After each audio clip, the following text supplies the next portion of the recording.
Welcome to Magnet Marketers, our weekly live show where we break down the head, heart, and hand approach to building sustainable growth in your business. During each episode, we share actual client marketing best practice examples, strategies, and tactics that will help you generate real results. Our belief? A magnet always works better than being a bullhorn to attract, retain, and build your brand. Ready to dive into this week's Relationship Marketing Training Tuesday? Well, let's get started. Here's your host, Mike Gingerich and Jessika Phillips.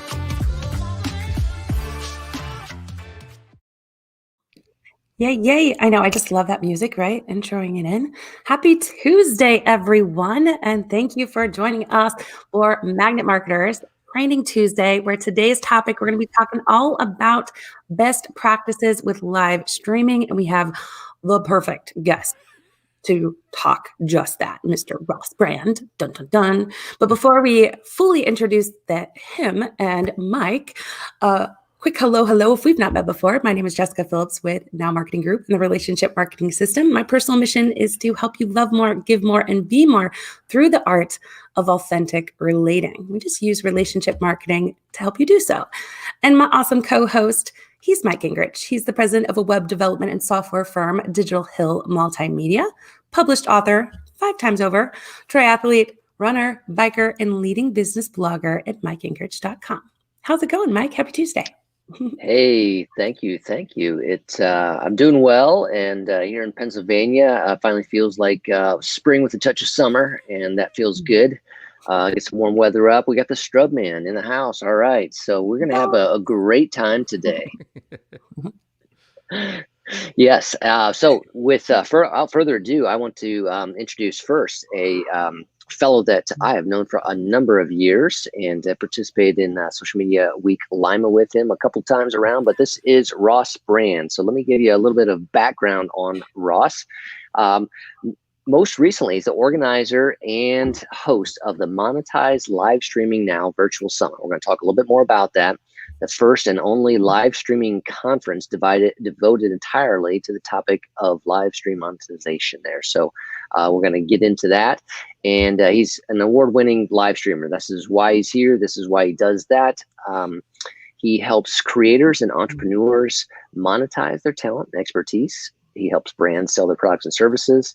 He helps live streamers, other ones, with hosting, promotion, gear, show development. Now, just a little bit of backdrop of what makes Ross Ross. He was selected one of 5 live video experts to follow by Switcher Studio.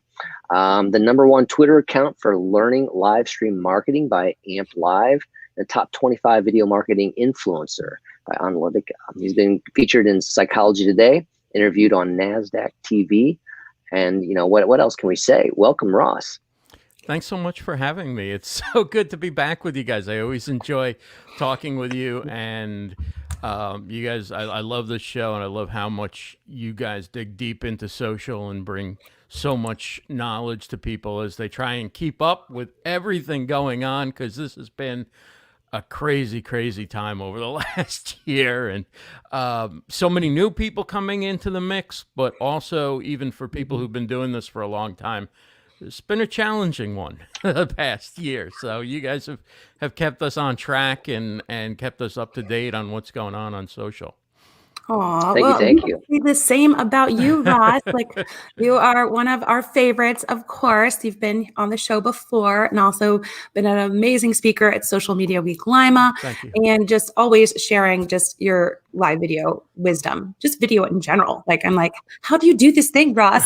You're always so giving. So I so appreciate you taking some time out here today to share your wisdom with us. And then yeah, just an echoing what Mike said, congratulations on your event. Like, I heard Thank you. nothing but good things. Everybody's already in the comments. You got a cheering section here of like Ross with Chris and Tim, and just definitely a fan club here. But I want to learn a little bit more about some of the trends that you heard, and things that you've been sharing at that were heard at the Monetize live streaming now, your first virtual summit. What were some of the overarching trends? One, because I need to go in and watch that replay, but just give us some of the highlights. Well, what's interesting is that I put the lineup together so that everybody would have a different niche where they're making money, where they're monetizing. So somebody, it could be being a video producer, somebody else could be doing consulting, somebody else selling courses and memberships, another person using it to help build their email list through email marketing. And so all the way down the line, so everybody was very focused on their niche, which I liked. We had a couple of more general sessions, but pretty much it was all, everybody talked about what they knew and what they were succeeding at.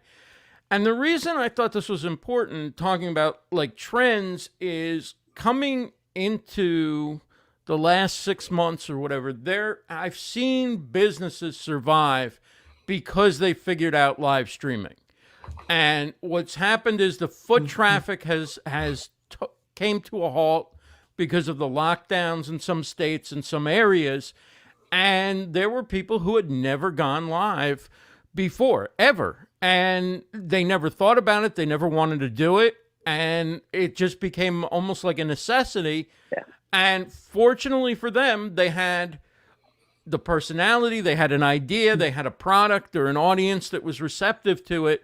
And they created content and went live. And now they not only have a local audience that found them, tuned in, and bought online, but they also have an audience of people all over the world.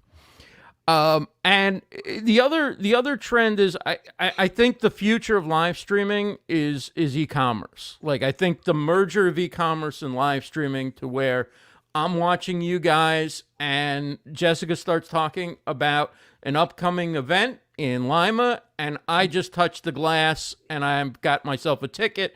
I've never left a live stream. I've never missed any activity. That's where we're going. I mean, I know it's there in some places, but we're really not there yet. But that's what's coming. And so Interactive QVC. Right? Exactly. I mean, I've been kind of getting ready. I've been doing live stream deals since mid 2017, but I was always promoting other people's products. That's very easy for me, right?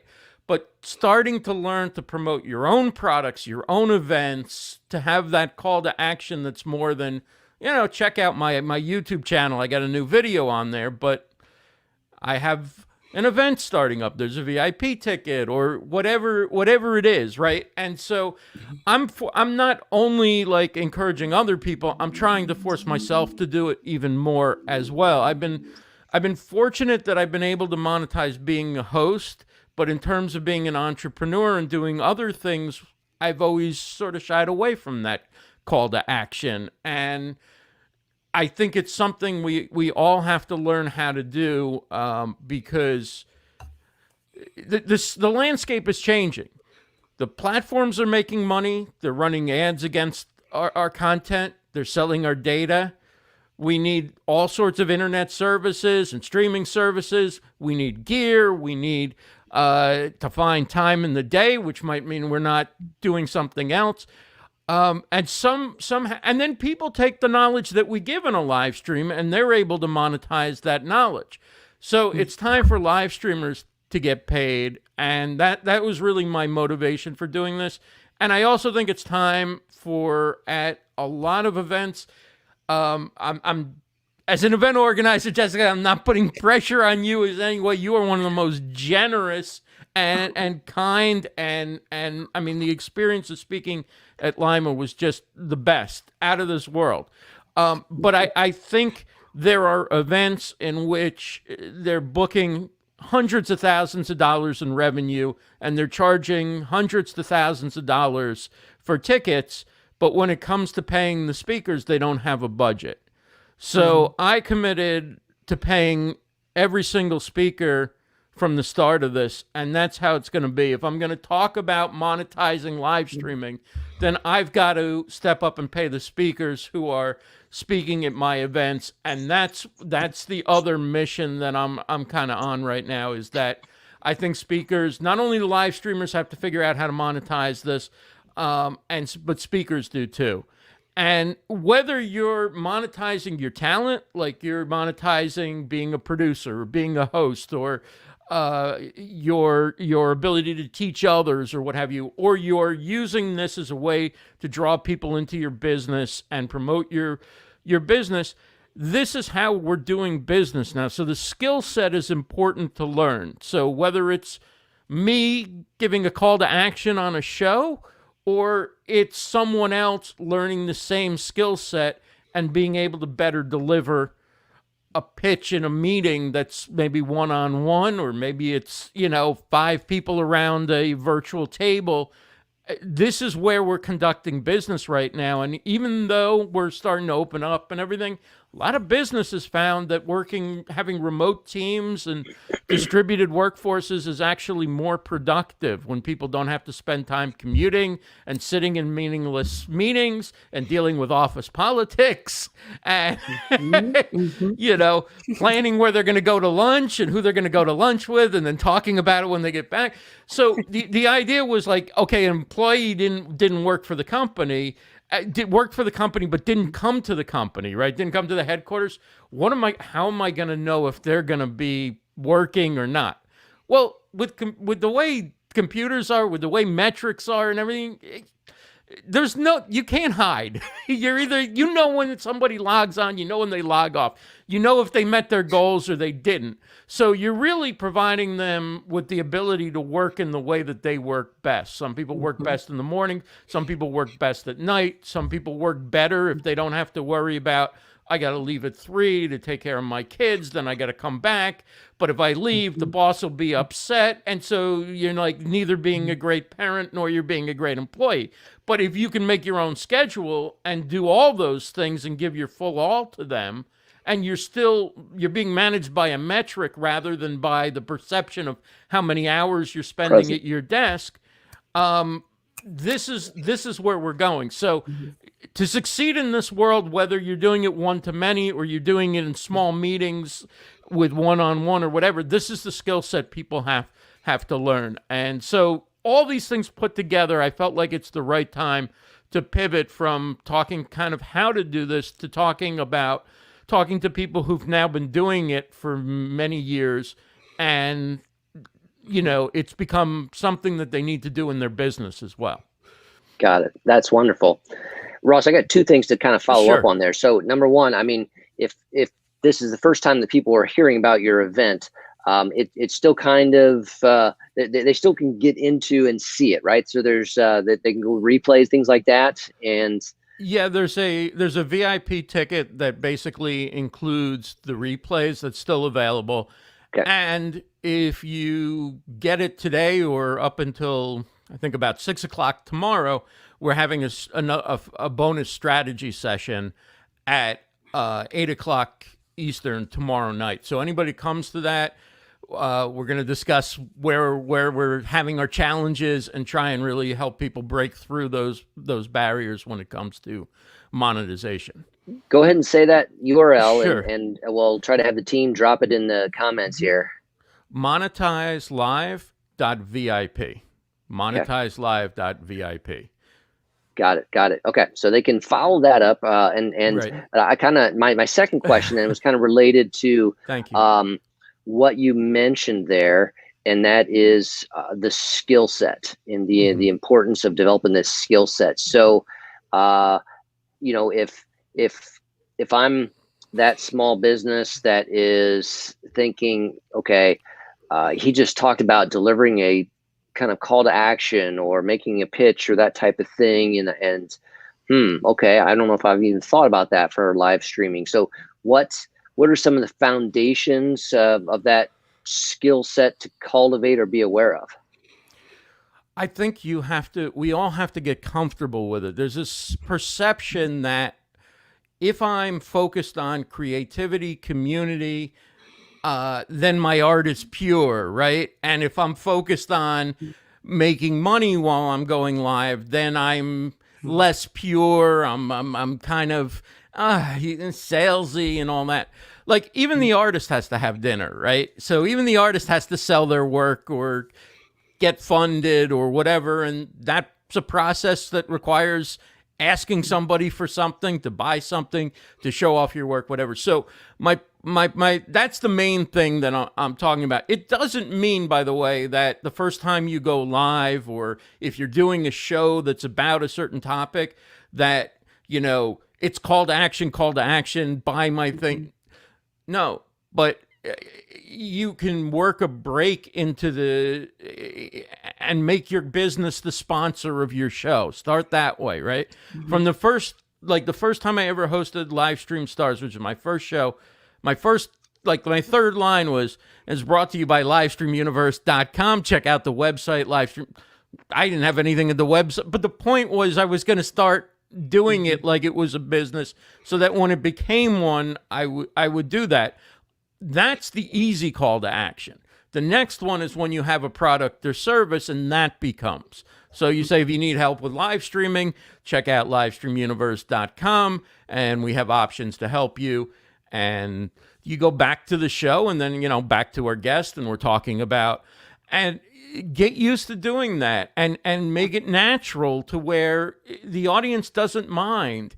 It's not, pressure, get this by midnight, even though I have a sort of a deadline because I can't provide tomorrow night's strategy session if you buy the VIP after tomorrow night. But there's no the price is going up to $5. No, there's none of that. But you get where I'm going with this. You have to be able to do that.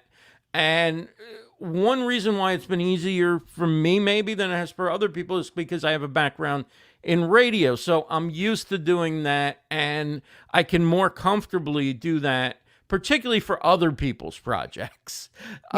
Doing it for yourself is another challenge, and it's something that, face it, we all have to get comfortable with because we're spending a lot of time on live video, and our reach is also declining tremendously. So this is, you're talking about trends. I want to mention this, right? Because I had heard for years, you got to have a Facebook group. Got to have a Facebook group. That's where the engagement is. That's where you build community. That's where you get to know people, and people opt in who are like you and want to enjoy your content, and you're the leader and all that.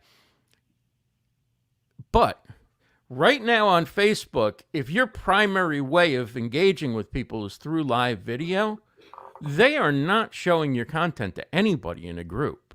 I just tested it last week, and I went live in my new group that's public I've only had basically two groups my entire life, modeled it after Jessika. One group was named after the event, and it was called, Monetize Live Streaming Now.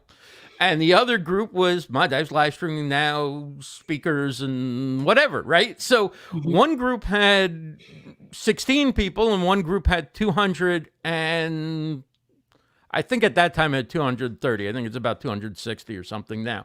But my point is, when I went live in both, and Facebook showed both to 3 people. Wow. Now an honest algorithm, that wouldn't be possible.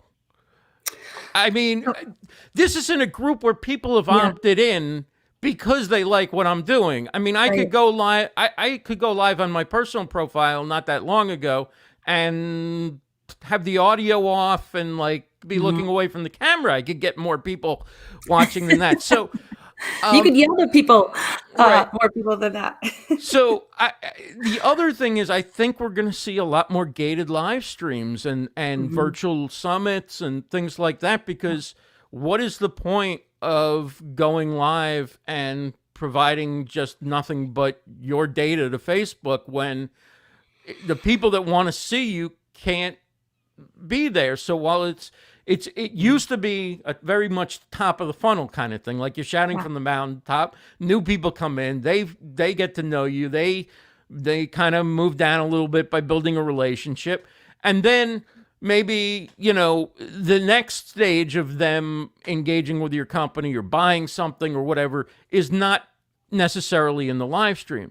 I think this may start flipping if there's no organic reach, to where you get to know me from looking at my website, or we meet at an event or something, and then you go, I like what this guy does, I'm going to buy a ticket to his summit or his course, or he's doing a, you know, fireside chat with an industry leader.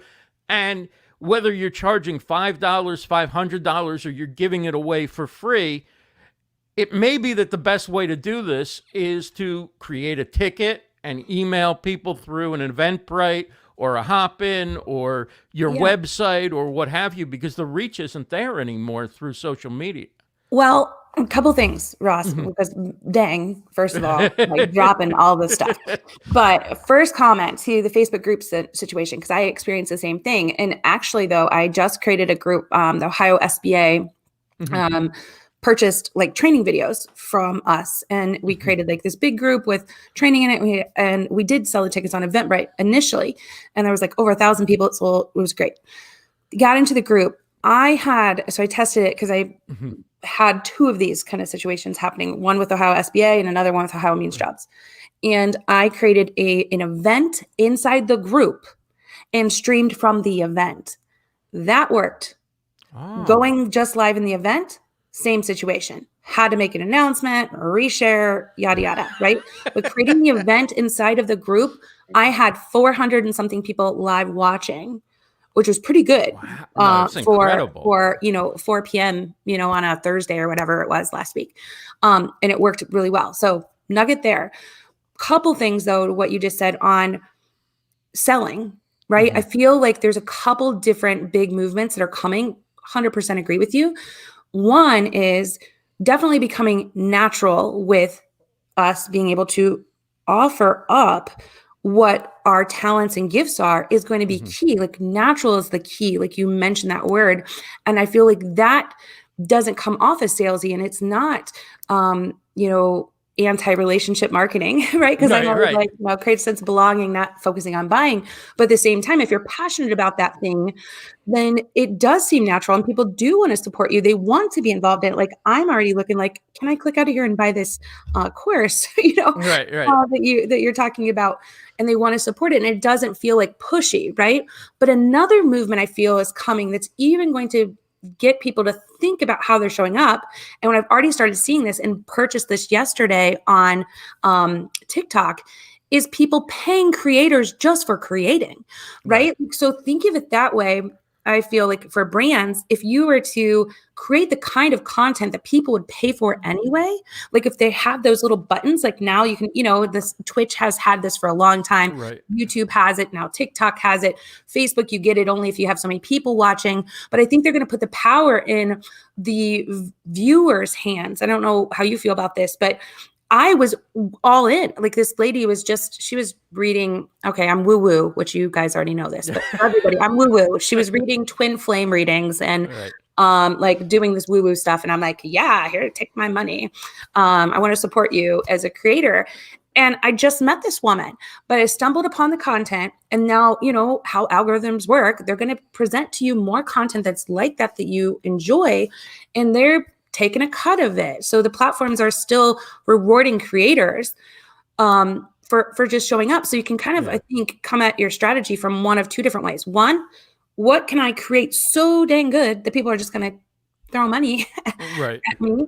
Or what can I create at the same time that's worth that money, but also saying, hey guys, like you're my community. You went in on this, like, here's a way we can work deeper together, right? And I'm starting to see that a lot more and appreciate that a lot more. And so I really, really appreciate you kind of bringing that to the forefront. So there's a balance, natural, where it's not sleazy, right? Yeah, and that is a definite option that's becoming available, like you said, on more and more platforms. The threshold for YouTube channel memberships has dropped to 1,000 followers, and I don't know however many hours of watch time. I don't remember what the number is, but so that's one way, right? There's a subscription model. There's Patreon is another similar model where you have tiers, buy me a coffee. There's all those kind of things. I think it's best to look at that unless you have a really big audience or you have a small but wealthy audience or an audience that just is willing to support at a certain level. You can't, it's hard to look at that as the primary, like a primary source, but it is definitely a way to supplement, and you put that together with some affiliate marketing, some brand deals, some selling your own products. It's almost like you got to put a whole package together these days and be really working multiple streams of income if you're going to make money online right now, because otherwise you're allowing yourself to be held to the whims of the algorithms and the platforms, which change like the wind. I think that's a key point, Ross. Just to reemphasize that, just multiple streams. How can you generate income from multiple streams? I think that's key. But a little bit, and this is kind of a gray area. Is it live streaming? Is it not live streaming? I haven't spent a ton of time in Clubhouse, but there is definitely, the other trend that I'm seeing is there is a desire for conversation that isn't being recorded and repurposed, and you don't have to worry about how you look and who's watching you, and you can dig a little deeper. And that's why I love doing these strategy sessions that we're doing for this event. And on Sunday night, I'm recording it, but I'm not going to use anything. And if there was something I wanted to use, I would get your permission. Well, that's easy for me to say, right? Now you got to put a lot of faith. After like 2 seconds, I just stopped recording. The conversation was amazing. The 6-7 of us that stayed for like 2 or 3 hours. It was just off the charts, unbelievable.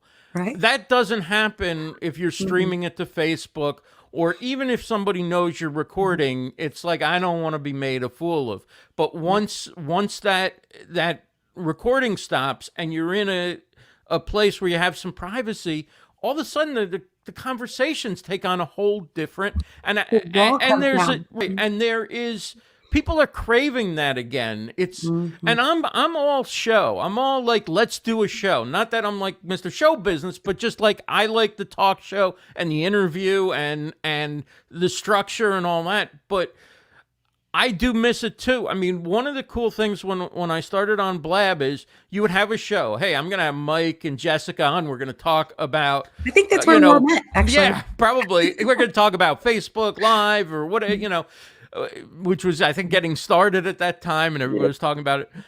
And then we do the show, and we, I introduce you guys, and, we promote something, and we talk about a couple issues in the news, and then we wrap up.